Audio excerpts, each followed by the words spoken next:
د رحمان او رحیم ذات په سپېڅلي نامه درنو لیدونکو او کتونکو السلام علیکم ورحمت الله وبرکاته. په دې هیله چې ټول به روغ او جوړ یاست.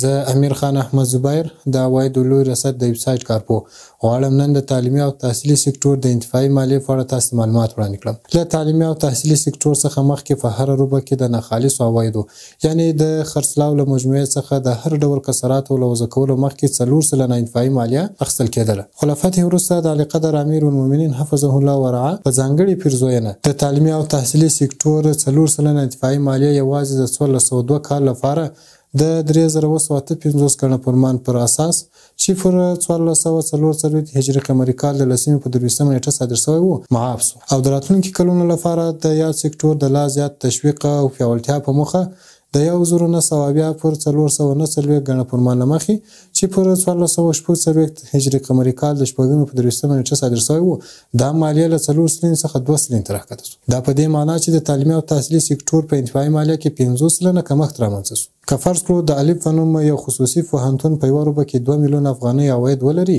د مالیې اندازه د پخواني نورم له مخې 2 میلیونه ضرب د 4 سلنه مساوي له 80,000 افغانۍ سره وه. خو د اوسني نورم له مخې چې د نورم اندازه 2 سلنه ټاکل شوې 2 میلیونه ضرب د 2 سلنه مساوي کېږي له 40,000 افغانۍ سره ده. که غواړئ د مالیاتو په اړه نورې معلوماتي ویډیوګانې هم وګورئ نو د عوایدو لوی ریاست ټولنیزې پاڼې درسره تعقیب کړئ.